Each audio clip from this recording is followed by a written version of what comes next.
Hello guys, ancient history को हम लोग चैप्टर वाइज पूरा कवर कर चुके हैं और मिडिवल हिस्ट्री की भी मास्टर वीडियो ऑलरेडी बना चुका हूं, तो उसको आप देख लीजिएगा। उसके जो भी इंपॉर्टेंट टॉपिक होंगे उसको हम लोग सेपरेट अलग अलग वीडियो में कवर कर लेंगे। आज हम लोग स्टार्ट कर रहे हैं फाइनली मॉडर्न हिस्ट्री, जहां से सबसे ज़्यादा क्वेश्चन जो हैं आपके एग्जाम में पूछे जाते हैं।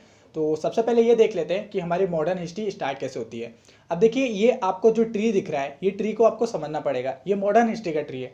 इसमें आपको ये समझना पड़ेगा कि आखिर जो हमारी आधुनिक भारत है, मॉडर्न हिस्ट्री, वो स्टार्ट कहाँ से होता है। यहाँ पर आप लोग देखेंगे कि जो पुर्तगाली कंपनी है, अंग्रेज कंपनी है, ईस्ट इंडिया कंपनी है, तो इनका जो स्टार्टिंग होती है वो 1400 के आसपास जो है स्टार्ट हो जाती है। बट इस टाइम तो इंडिया में मुगल लोगों का साम्राज्य था, जिसे हम लोग मिडिवल हिस्ट्री में पढ़ते हैं। और कुछ इतिहासकार ये मानते हैं कि जो मॉडर्न हिस्ट्री की शुरुआत हुई थी वो 1757 में प्लासी के युद्ध में हुई थी। और कुछ इतिहासकार जो 1857 की क्रांति है उसके बाद से जो है मॉडर्न हिस्ट्री की शुरुआत मानते हैं, क्योंकि उसके बाद जो है चार्टर एक्ट आया था 1858 का, जिसके कारण जो भारत का कंट्रोल था वो ब्रिटेन की महारानी के हाथ में चला गया। तो ये कुछ इतिहासकार थे। अभी इनको आप साइड रखिए। अगर आप इसकी पेड़ की रूट पर आएंगे तो आपको अच्छे से पता चल जाएगा कि मॉडर्न हिस्ट्री की शुरुआत कहां से होती है। तो आज हम लोग पढ़ने वाले हैं विदेशी कंपनियों का भारत में आगमन।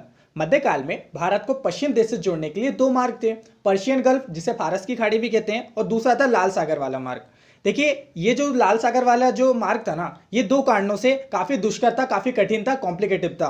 पहला तो ये था कि यहाँ पर बहुत कुहारा होता था, और दूसरा कारण ये था कि यहाँ पर बहुत सारी चट्टाने थे, जिससे वहां पर ट्रेवल करना काफी कॉम्प्लिकेटेड हो जाता था।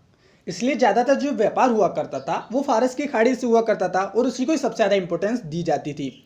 एशिया से यूरोप को जाने वाली जो वस्तु हैं उनको अनेक राज्यों से होकर गुजरना पड़ता था, और इसके लिए उनको उस राज्य को चुंगी देनी पड़ती थी। चुंगी मीन्स एक तरीके से आप कह दो टैक्स। यूरोप के व्यापार में इटली के व्यापारियों का एकाधिकार था, यानी कि मोनोपोली थी। इसी के कारण जो यूरोप था वो हमारे एशिया से व्यापार नहीं कर पाता था। 1453 ईस्वी में तुर्कों ने कस्तुनतुनिया की विजय कर ओटोमन साम्राज्य की स्थापना करी। ओटोमन साम्राज्य को आप हिंदी में तुर्की साम्राज्य कह सकते हैं। इसके बाद जो फारस की खाड़ी थी ना, उस पर पूरा कंट्रोल ओटोमन साम्राज्य का आ गया।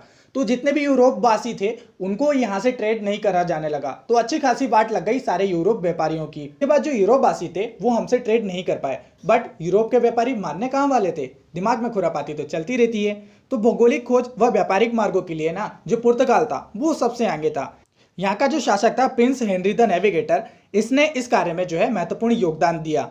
1486 में एक पुर्तगाली नाविक था जिसका नाम था बार्थ लेम्यूडेज। इसने अफ्रीका में स्थित जो उत्तमाशा द्वीप है, जिसे केप ऑफ गुड होप कहते हैं, उसको खोज निकाला था। इसके बाद 1492 में स्पेन की सहायता से कोलंबस नामक एक नाविक ने भारत की खोज के लिए अटलांटिक महासागर में जोखिम भरी जो यात्रा है वो प्रारंभ करी, लेकिन ये दिशा भटक गया और जा पहुंचा अमेरिका। इस तरीके से अमेरिका की खोज करी, लेकिन ये महाशय अमेरिका में उतर के जो है नाचने लगे और कहने लगे कि हमने भारत की खोज कर ली। तो इसने वहां के स्थानीय लोगों को देखकर उन्हें इंडियंस का, क्योंकि भाई साहब अमेरिका में रहकर इंडिया के ख्वाब देख रहे थे। और इंटरेस्टिंग बात तो ये है, जिसे इन्हें इंडियन का, इंडियन वहां की ट्राइब बन गई। आप अगर अभी सर्च करेंगे गूगल में ग्रेट इंडियन ट्राइब्स, तो सारी अमेरिका की ट्राइब्स आएंगी। नाम में तो इंडियन है लेकिन ट्राइब्स पूरी अमेरिका की हैं, सर्च जरूर करना।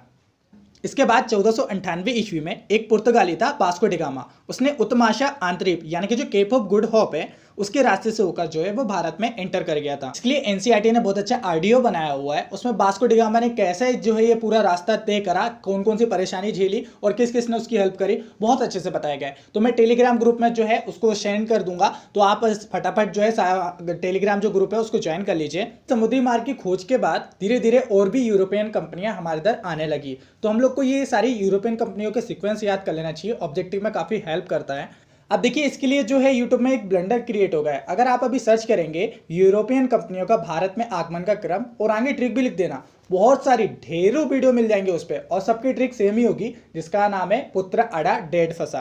अब देखिए, यहाँ पर मैं ये क्यों बता रहा हूँ, भारत में यूरोपियन कंपनियों का जो आगमन है ना, वो उसके लिए ये ट्रिक नहीं है। वो जो ट्रिक है ना, यूरोपियन कंपनियों का जो स्थापना वर्ष है उसको याद करवाने के लिए है। अब जैसे देखिए, उसमें लिखा है ना पुत्र अड़ा डेढ़ फंसा। तो देखिए, पुत्र से हो गया था पुर्तगाली आपका, अड़ा से हो गया था आपका अंग्रेज, और डा से हो गया था डच ईस्ट इंडिया कंपनी, ठीक है, और डेड से हो गया था Danish east India company, fossa से फ्रांसीसी कंपनी। ओके, तो ये जो एक सीक्वेंस आ रहा था उसका, तो ये ट्रिक में जो सीक्वेंस याद कराया जा रहा है ना आपको, वो यूरोपियन कंपनी के स्थापना वर्ष का क्रम है। ओके, ना कि यूरोपियन कंपनियों के भारत में आगमन का क्रम। तो देखिए इसमें फ़र्क क्या है, छोटा सा फ़र्क है कि उसमें जो है अंग्रेज़ों को पहले बता दिया है कि अंग्रेज़ों की स्थापना पहले हुई थी, रियल में अंग्रेज़ों की स्थापना पहले ही हुई थी, लेकिन जो इंडिया में आए थे ना वो डच पहले आए थे, फिर बाद में अंग्रेज आए थे। तो दोनों का सीक्वेंस आप याद रख लेना, दोनों के चार्ट जो है मैंने स्क्रीन में आपको दिखा दिए हैं।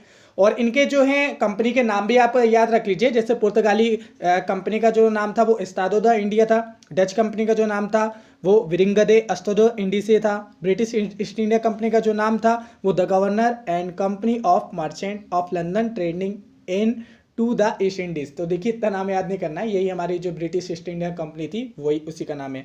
डेनिश ईस्ट इंडिया कंपनी और फ्रांसीसियों की जो थी कंपनी द एंड ओरिएंटल, इन कंपनियों का नाम था ये। तो दोनों आपकी स्क्रीन में, इनको आप अच्छे से रट लीजिए, कंफ्यूज बिल्कुल मत होना। अगर स्थापना वर्ष का बोले तो आपको ये वाला सीक्वेंस बताना है, और अगर भारत में आगमन का क्रम बोले तो ये वाला सीक्वेंस बताना है। ओके, पता नहीं क्यों नहीं इसमें लोगों ने ध्यान दिया, लेकिन मैं आपको बता रहा हूं, कंफ्यूज बिल्कुल मत होना।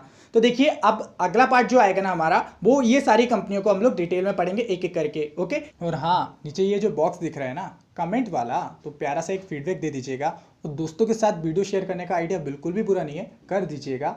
इसी तरह मैं वीडियो लाता रहूँगा। अभी के लिए थैंक यू एंड बाय।